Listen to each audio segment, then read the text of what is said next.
Hello, friends. Welcome to LeggLife Podcast. My name is Adam. My name is Sherri. Sherri, Beth, what episode is this? 110. 110, and it's our first episode in the month of February in the year of our Lord 2024. The month of love. The month of love. So for the next 3 hours, we're just going to be flirting with each other on this podcast. Yes. No, we are not. So many people just clicked away. They're like, gross. Ew, gross. Actually, what we're going to be talking about today is something that I think is kind of fun. Yeah. This was your idea sometime late last year. Yeah, so last year we had a calendar here in our studio that's kind of had like inspirational, motivational quotes on it. And I was kind of looking at it one time and I thought, oh, that could make fun podcasts just like read the quote that's on our calendar that month and like discuss. So when we were buying a 2024 calendar for this year, we basically chose the calendar with that in mind. We wanted something that had quotes that inspired us or challenged us, made us think. Yeah. The kind of thing that we could discuss. So I was turning the calendar to the month of February. Yeah. And I read the quote and I thought, I've got to talk to Sherri about this. I've got to see if she wants to do this as a podcast. Yeah, so I got home from work yesterday and you're like, we need to read this quote and I think we should do it as a podcast. And I was like, oh, okay. So we're going to give this a whirl, kind of just read through it. Yeah. And I really love this because it's one of those quotes when you hear it that it's like an onion or a parfait. It has layers. There's just a lot. Who doesn't love Shrek? God, I was just going to say, we need to watch that movie again. It's so good. I've seen it no less than 100 times. It's amazing. It's so good. And so the way we're going to start this is Sherri Beth is going to read through the quote just from beginning to end. And then we're just going to kind of talk our way through it, sort of the things that it makes us feel and the things it makes us think, any insights we may have. And I'm actually excited for this. Me too. It is kind of long, so buckle up, Buttercup. Buckle up, Buttercup. All right. It says, "Don't let your heart grow cold. The world needs its warmth. With every beat, life flows out. All that you do will erupt from that deep well. When the tragedies of this life pierce your heart like ice, let them be met by the warmth of compassion, the heat of love in motion. May your heart swell with a desire to remember all that is true and right and lovely and just. Let your days be the evidence of a heart on fire." So it's a quote by Danielle Coke. And one of the things I love is that I was curious when we first read this, I thought, who is this? Like, it's not a name I recognized. And this is super timely and not planned at all. So Danielle has a large social media following. She does a lot of writing over on her website, Oh Happy Danny. And here's what's cool is that she says on her website, what started as a series of Black History Month illustrations in February of 2020 snowballed into a collection of illustrated infographics that spoke to the heart of some of our country's most complex issues surrounding racism and inequality. In the summer of 2020, over 300,000 people started following along with her artwork in the span of 1 week. Wow. 300,000 people in a week. I didn't know any of that. So 4 years ago, this month, Yeah. is when she kind of blew up. Yeah. And I will say, after reading this one thing that she has, I kind of understand why. It makes me want to look into more of her stuff. Yes, like if she has a book or something, like please believe we're buying it. Actually, I think she does. I was looking at her website earlier, and I think she has her first book out. Oh, wow. Okay. So kind of what we're going to do is talk our way through this. Because one of the things that Sherri and I noticed as we read this is that it really is kind of broken down into chunks, and each chunk sort of spoke to us. Yeah. And so, Sherri, I want you to start, like, right from the very beginning. Take us. Don't let your heart grow cold. The world needs its warmth. I love that. I love that. So what I love about this whole quote is it's very poetic. It's beautifully poetic. And you and I both love poetry anyway. And so, like, I think this kind of speaks to pieces of our soul that we love anyway. But totally agree. just the flow of this is just beautiful. So don't let your heart grow cold. The world needs its warmth. I love that. I think that, as I've said this before, I'm kind of a natural cynic. And so for me, the world needing my warmth and for my heart not to grow cold is, it's something that I fight against, I think. It's my natural inclination is to harden my heart, but I think that letting the warmth flow out is really what I want, and it's just not natural for me. So it's what I push for. So for you, don't let your heart grow cold. Naturally, you would let your heart grow cold. Yeah, probably. And the thing that speaks to me the most about that is the second part. The world needs its warmth. Because I was reminded when I first read that about how we as humanity are at our best when all of us bring our beauty and our gifting and our brilliance to the table. Right. It's one of the things that I've been reminded of a lot lately is that we are all better when we all bring what is the very best about us. Mm-hmm. The thing that you are uniquely great at, or that is uniquely great in you, I need, and we all need. Mm-hmm. And so the world is constantly fighting to make us cold and cynical and, you know what I mean? Like right. negative and to look for the worst. But the reality is that humanity needs our warmth. It needs our best. It needs our brilliance. It needs our beauty. And we have to fight against, like you said, that natural to let your heart grow cold. Mm-hmm. I think it's so easy in this world. It's easy to look at things and just like believe the worst. Yeah. One of the values we have as a team at work, and this has just been a value of every team that I've led, is that we're going to believe the best about each other. Mm-hmm. And I think that's important. Like I need what you have. You need what I have. We are better when we bring your best and your warmth. Yeah. I love that. Yeah. All right. Also, as a small aside, it's been hanging out in the negative temperatures here in Alaska, so it's real easy to grow cold. We need warmth.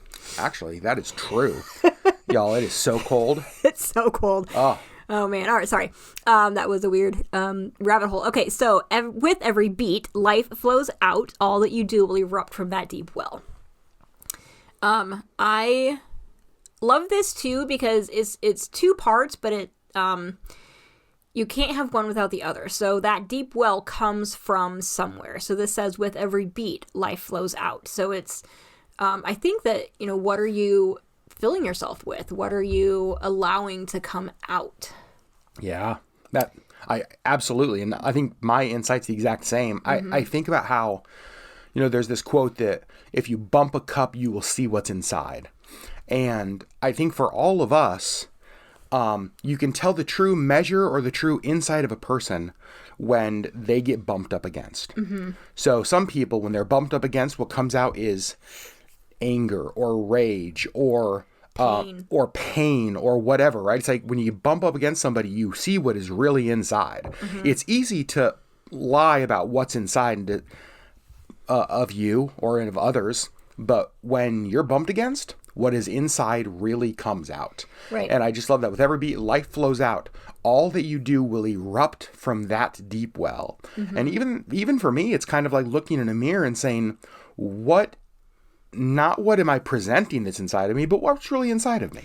Right. What actually happens when you're in the midst of chaos or bad things in life. Yeah. And with every beat, life flows out. Mm-hmm. Right? All that you do will erupt from that deep well. Right. Like whatever is inside of you, that is what will come out. And touching back into the kind of the first part of that, the first stanza, if you will, is the world needs its warmth. The world needs what comes out of you to be good.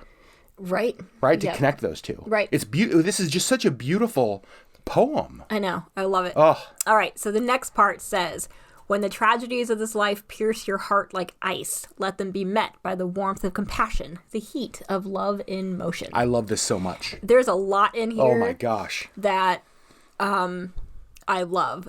We're going to start with that first word. Do it. When. This is important. So when the tragedies of this life pierce your heart like ice. It's not if. It's like, well, maybe. Oh, no. It's when they do, because it will happen. In the event that someday you experience a tragedy. Nope. Right. When. We're human. Tragedy is around us every day. Yep.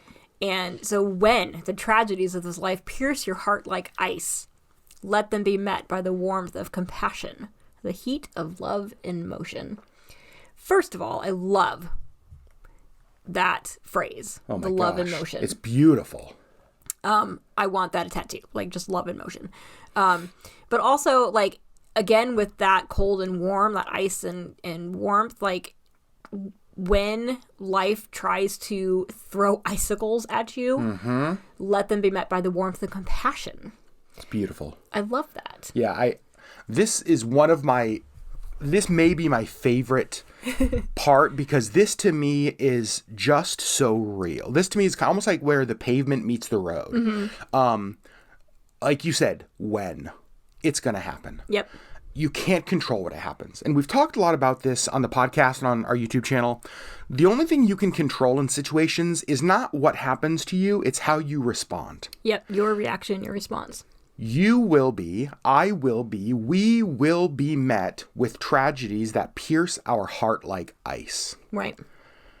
But what I can choose to do is I can choose to respond with the warmth of compassion and the heat of love in motion. And I love the heat of love in motion. It's like love is, the DC Talk, Sherri, you ready? Love is a verb. Love is a verb. You know that you heard that song live at DC Talk concerts. For sure. 90s Many Christianity represent. Yep. But it is true. Right? Yep. Like, it really is true. And I love the book. There's a book out there by a guy named Bob Goff, who I've had the pleasure of meeting a couple times. And the title of his book is Love Does. Right? Love is not a stagnant. Love is not motionless. Love is not still. Love is in motion by the heat of love in motion. Yeah. Tragedies are going to come your way and our way. But don't let that ice just sit there. Let it be melted. Completely.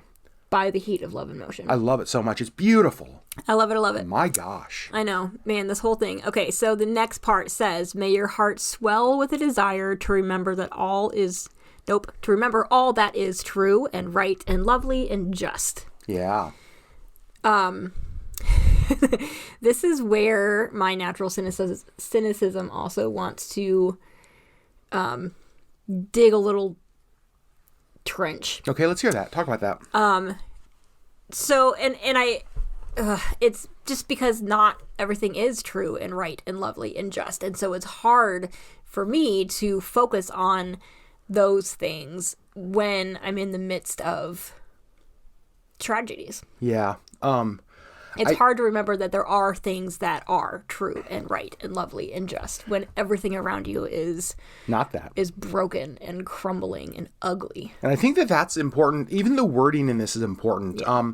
It says, may your heart swell with a desire to remember. Yep. That it's not always going to do that. You're not going to do that. I'm not going to do that. None of us are always going to do that. But I think the difference is that we have the desire to, even when we don't. Right. It doesn't say, may your heart remember all that is true. It says, may your heart swell with a desire to. Yeah, I think yep. You and I have talked a lot about this, even with your kind of natural cynicism, that you see that, you recognize that in yourself, but you don't want that to be true. I don't like that that's a thing that is true about me, and so I fight against it. Yeah, so you... because I want to remember all that is true and right and lovely and just. And I think that that's the difference. Yep. You have a desire to. I have a desire to. We have a desire to. But I think it's also important to remember that what this doesn't say is, may your heart swell with a desire to remember that all is true and right it's and all lovely. That is. That's right. It's not and that honestly, everything is. I'm not going to lie. Like, my brain wants to switch that. Yeah. To remember that all is true. And I'm like, nope, it's really not. Because... here's the reality, is that not everything in this world is true and right and lovely and just. Right. But we have a desire to remember the things that are, even in the middle of things that aren't. Right. So even when things are untrue, even when things are wrong, even when things are ugly, and even when things are unjust, we remember the things that are true and right and lovely and just. We look for what is beautiful in the middle of all that is broken. Right. That's what...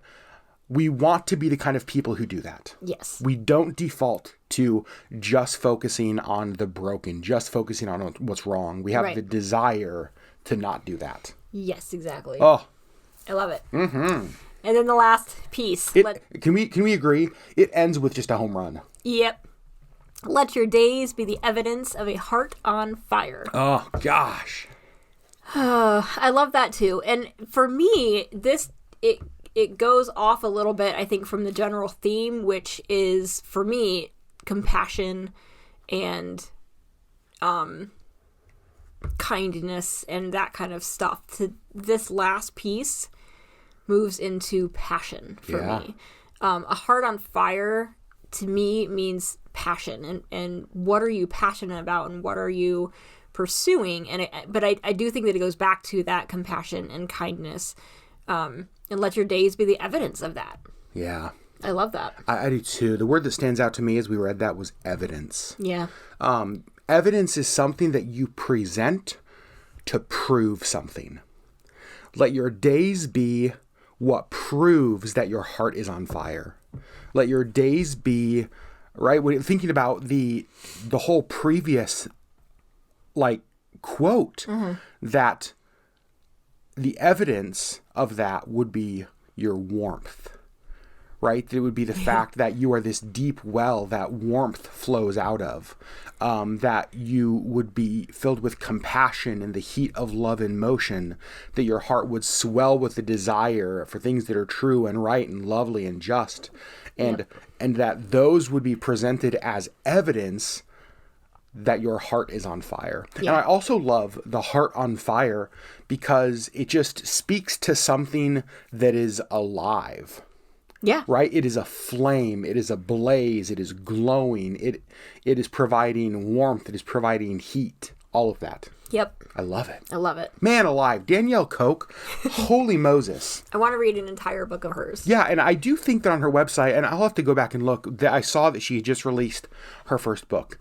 And I really love that we've taken the opportunity to look for a calendar. Okay, here's the reality, is that over our entire marriage, we've had lots of these calendars. Uh-huh. I know I am guilty of just simply flipping to the next month, taking a glance at what it says, and then moving on. Yeah. Never really looking deep into it. Yeah, and I usually try to get these kinds of calendars for my office too, and same thing, I usually flip it, the first day of the month, and then I don't look at it again until I flip it for the next month. And it's oh yeah, I like that quote, but I don't dwell on it. Okay, so let me ask you a question that we hadn't talked about asking, which I know you always love when I do. Thinking back to, and we talked about this before, the whole, okay, so what is God saying to you? Mm-hmm. Or, what do you think you're supposed to learn from this? And then what are you going to do about it? Mm-hmm. When you read this quote, what do you think the message in this for Sherri is, if you had to sum it up? Ooh. Is there one that kind of stands out at you, or you think that it's oh, that maybe that's me? I really hate when you do this. I know you do. Because I don't think on my feet very well. I know. It's exactly, and that's exactly why I ask. But I don't have an answer. Okay. Do you want me to answer first while you think? Yep. So I think for me, the thing that stands out is that term talked about from the deep well. Life flows out. All that you do will erupt from that deep well. And I think that the thing that I want to do is just take an honest look in the mirror and really ask that question. Okay, so I have a perception of myself. I think I'm normally an optimistic person. I try to be a compassionate person. I try to, there are things about me that I think are good. There are also things about me that I think need work for sure. And just being an honest look and saying, okay, how is my well doing? Has my well been poisoned? Am I honest about what's in there? When I get bumped up against, what really comes out? Is it frustration? Is it impatience? Is it snarky, snide comments? Is it, you know what I mean? What really is in me? Not that, here's the thing, we all do that stuff. Right. But what is the common? What is the norm? Mm-hmm. And so I think that's the kind of thing for me, is just kind of constantly going back and asking that question, what is in that well? Yeah. So there's mine. Okay. For me, I think the piece that speaks to me the most here is, may your heart swell with a desire to remember. Mm-hmm. And again, just because of the way that I'm wired, I see every outcome. Oh, I just hit the table. Every outcome of every situation, and I can all good and bad. And that's just how my brain is wired. And so it's easy to focus on the bad, especially when there's, 2 or 3 good ways this could end up and 150,000 bad ways that it could. Like, it's easy to just be like, ugh. Like, it's easy to focus on the bad. But having that desire to remember all that is true and right and lovely and just in this world and in those circumstances, I think is something that I desire for myself. Yeah. Just to that desire to remember. What do you think are practical steps you can take to do that? Practically for me, it's literally changing my thought process. It's not allowing myself to focus on the bad things, but to focus on the good things. Yeah, that's really good. Yeah. I love that. I'm going to read the quote one more time. Okay. Just the whole thing beginning to end. And I hope you guys enjoy this as much as we have. Don't let your heart grow cold. The world needs its warmth. With every beat, life flows out. All that you do will erupt from that deep well. When the tragedies of this life pierce your heart like ice, let them be met by the warmth of compassion, the heat of love and motion. May your heart swell with the desire to remember all that is true and right and lovely and just. Let your days be the evidence of a heart on fire. What a great thing to remember at the start of the month. Yeah. So friends, talking through a calendar, who would have thought? Me. You, well, okay, actually, yeah. Literally Sherri, because this was actually her idea. What we want to know is head over to YouTube, find the LeggLife podcast, hit the subscribe button over there if you have not already, and hit that little bell icon so you know when we post. Ding, ding, ding. And we want you to find this episode, and in the comment section, I want to know, what's the thing from this that spoke to you the most? Yeah. Was there a word? Was there a section? Was there an idea that just really jumped out at you? I just want to know that. Yeah, me too. I'm very curious. Friends, we love you so much. Yeah. Happy February. Happy February. Gosh almighty, I can't believe it. I will say January felt like it was 150 days long. It was. It was 150 day long January. It was. I'm glad we're into February. Me too. And I just want you to know, if you liked this quote and you want to know more about the lady who said it, her website is Oh Happy Dani. It's OHHappydani. OHappydani.com. Go check it out. Like Sherri said, I think we're going to go check it out and honestly probably order her book. Yeah, I feel like I just need more of this in my life. She has like a whole store on her website, I think, with like prints and all that stuff. So let's be honest, we're probably going to have that. You guys, we love you so very much. Thanks for listening, and we will see you on the next LeggLife podcast. Bye.